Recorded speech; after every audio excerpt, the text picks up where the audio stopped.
Alright, pinapamigay niya ni mga manok niya. Pag nakaluwag tayo, pupunta tayo doon. Alright.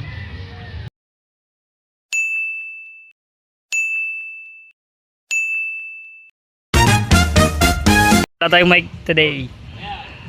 May bisita kasi kami, sila kuya. Ayan, aling sila sa ano? Galing sila Antipolo. Punta sila na dito sa Rizal, sa bahay. Pinuntahan lang nila yung mga manok. For the first time. For the first time. Yan, tabayan namin yan. May bata doon na papunta rito. Meron pa ako makita sa'yo, maliit eh. Wala nang balahibo yung akin eh.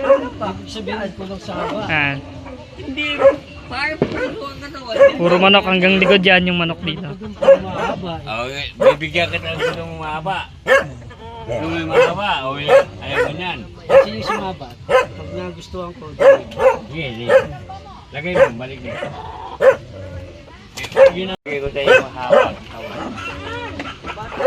So, ito yung isang manok. malaglag ka dyan, mapako ka! Makapaka pa! Ako na ako ba? Ito guys. So, ayan. Bili. Doon mo na. Hindi, palakarin mo na siya. Ayan. Ilang taon na to pa? Wala pa isang taon yan. 11 months yan. Wala pa. Ayan, mag-aarbor ng manok dito. So, lahat dyan, kunin mo na. Wala pa. Hindi, 5 million yun doon. 5 million.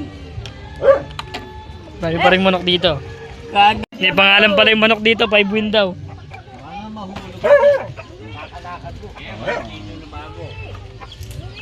Paba, daming manok. Ah! Ayun, no? Maliit lang yan. Hindi ko pa nga nahawakan. Tingin lang. Kahit bawasan mo bulbul nyo, malaki pa rin yan. Oh, dito sa bukid, ganyan. Yung pagbalik nila, bibigyan ka ng gamba. Ay, doon marami. Ganda ng gamba doon. Oh, may bata dito naghahanap ng gagamba. Alright, pinapamigay niya ni mga manok niya. Pag nakaluwag tayo, pupunta tayo doon. Ayan. Kahit tayo lang, hindi sila kasama. Uy, bawas din ang manok na isa.